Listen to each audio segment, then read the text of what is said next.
Hi there! Welcome to the NKG Talk to Me video. How are you doing today? Oh, it is a gorgeous day here where I am. I hope you are having a beautiful day as well. Well, first of all, I have to give a shout out and say, hook 'em horns, yes! In the Red River rivalry, Texas beat OU 36-20. Yay! Way to go. Congratulations. In my opinion, a long overdue victory. So congratulations to the seniors in particular who had never experienced an OU victory. So way to go. Hook 'em horns. All right, to the Vine line. This week, or this video, I want to dedicate, I think, to entertainment on the Vine line. Now, several videos ago, I mentioned Dancing with the Stars. And I've been watching, of course, and I don't know how many of you are watchers of Dances with the Stars, but little update on that. I mentioned Valerie Harper when I talked about Dancing with the Stars. Well, a couple of weeks ago, Valerie Harper, they say voted off, but actually it's a lack of votes. But anyway, she is no longer on Dancing with the Stars. She had the lowest score with judges and the amount of audience voting. So, personally, I want to say fortunately for her. The woman is 74 years old. She's suffering from terminal brain cancer, and yet she went out there and did what she wanted to do. She inspired, she danced, she was wonderful. But it is, after all, a dancing competition. So, I'm thinking, hurrah for you, Valerie. You were great. But it was time for her to go. Then this week, a real shocker, Christina Milian, I'm not real sure how to pronounce her last name because I'm not very familiar with her, but Christina Milian and her partner Mark Ballas were sent home. And the real shock on that was that very night when they received that news, they had scored the first 10 that had been given of the season, and yet they were sent home. Which to me, and she's a dancer, or she's got some dancing background. And what that says to me is this a dancing competition or is it a popularity competition? I think a lot of both. The judges and their scores have a lot to do with it, but so does audience participation, the audience voting on them. So that was kind of a shocker, especially since, like I said, they'd scored the first 10 of the season. But if you haven't been watching, I recommend it.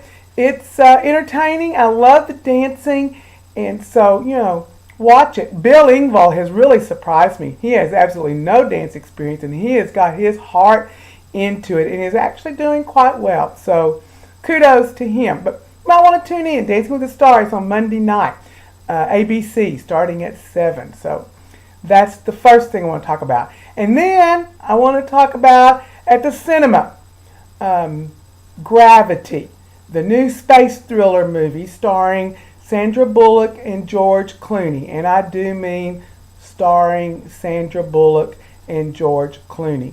They are the only two actors that are seen on screen.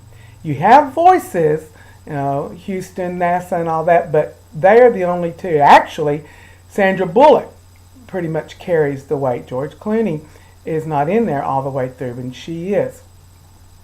For 2 weekends in a row, Gravity has been #1 at the box office, beating out just this past weekend the new based on true story movie Captain Phillips, starring Tom Hanks. Sort of surprised me that it didn't go to the top, that Gravity beat it out. And I'll tell you why it surprised me. Gravity just didn't do it for me. It was most movies now are 2.5 hours in length. Gravity was only 90 minutes long, and in my opinion, that was 60 minutes too long. It just didn't appeal to me. Sandra Bullock was okay and good in what she was doing and having to carry the movie, but let me say this, I never wanted to be an astronaut, and I certainly don't want to be one now after watching this movie. There were moments that it was intense and suspense was created. I'm just saying, in my opinion, Gravity is 60 minutes too long. That's my opinion. Okay, now I want to say step aside Phantom of the Opera and Les Miserables. There is a new king on Broadway. Yes, I'm referring to the Broadway musical The Lion King. It is reported that this week it should reach the $1 billion level for ticket sales. That's the highest ever. Way surpasses Phantom of the Opera. And it's about to surpass Les Miserables as the longest running dramatic musical there. And I have to say, it came out 16 years ago, 1997. I went just this past week and was privileged enough to see the touring performance of The Lion King.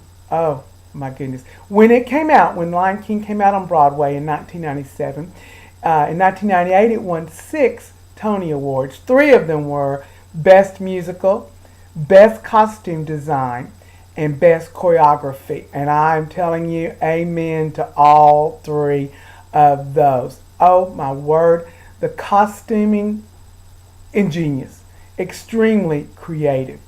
The set, beautiful. Oh, the colors, the pictures that were created, it was magical. It was just magical, mesmerizing. And of course, not to mention the music and the songs, Hakuna Matata and The Circle of Life and Can You Feel the Love Tonight, all of those composed by Elton John and Tim Rice. So yes, The Lion King. If you ever get a chance to go see it, I highly recommend the musical. It was, as I said, mesmerizing. It was amazing.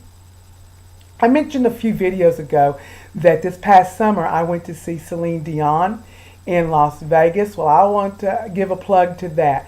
Celine Dion going to see Celine Dion at Caesar's Palace in Las Vegas. They built the Coliseum there for her and her show. And when she started there several years ago, before she took her first break to have her twins, the title of her show was A New Day. Well, the title of this show that she's performing is Celine. And it's, only Celine. And let me just say, that's what the show is. Only Celine. I'm telling you, I don't know if you're a Celine Dion fan. I am. That was on my bucket list to go and see Celine Dion before she retired and decided she didn't want to do anymore. And, I was not disappointed. The woman is amazing. It was a phenomenal show. Phenomenal production. Highly recommended. Celine Dion. It was great. And then just this morning, or it might have been yesterday morning, I don't know, but going to throw this out. Don't have much information on it. Just going to throw this out. There's a movie coming out, a new biblical movie, Noah, based of course on Noah and the Ark, starring Russell Crowe. And it's supposed to come out, I think, in March of 2014. Already meeting with controversy. The report is that the test screenings did not go well, or that they're questionable. They're saying that Russell Crowe's Noah is a little bit too edgy. They're questioning the accuracy of the movie. And so there's, a lot of controversy, mixed reviews on the movie. So just kind of putting that in your ear to maybe be looking out for that and listening to that. It's Noah, starring Russell Crowe, and like I said, it's projected to come out in March of 2014. So, okay, that's it for the Vine line. Now I want to get to NKG Talk to Me. NKG Talk to Me, this video. Lubbock, Texas. In Lubbock, Texas, there's about 60 or more huge billboards out there, and they are causing quite a stir. Quite a stir. I want to show you a couple of photographs here. Bear with me as I try. This is the image, or the images that are on the billboard. Now look at them. I'm trying to get it still for you. There. Look at them closely. Okay. Yes. Now this kind of goes back into a video we did. Might have been video number 4. Kind of doing a little follow-up here. But as you can see, if you look at the photograph there, on this supposed to be image, of course, of Jesus, you have the words addicted, outcast, hated, jealous. I think this one says wasted across there, these words.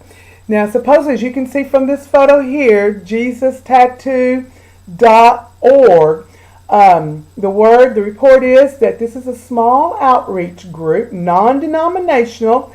They definitely want to say we are not a church, that they only want to encourage people to build a relationship. I keep moving them so you can kind of, look at them and read them if you can. I'm doing the best I can to hold them straight for you, and I'll give you that image. Anyway, they're trying to encourage people to build a relationship with God.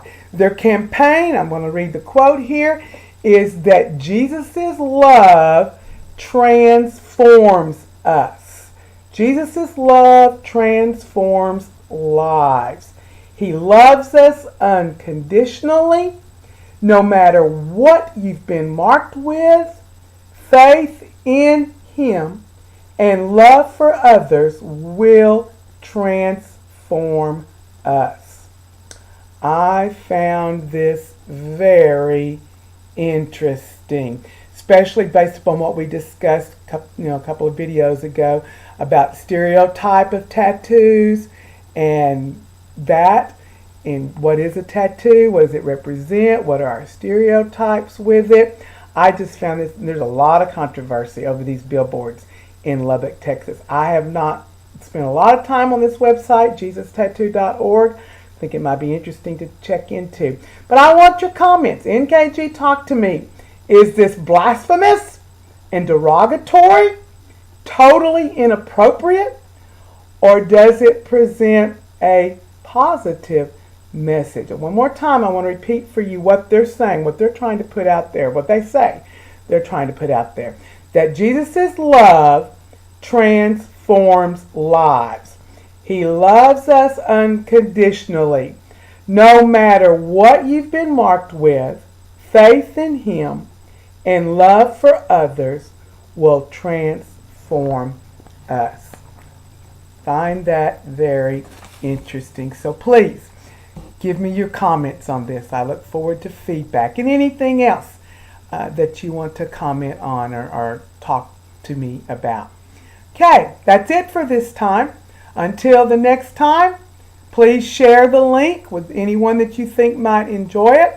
I thank you so much for tuning in and taking the time to watch the video. Again, please give me comments and feedback. And until the next time, carpe diem and celebrate life. And happy October.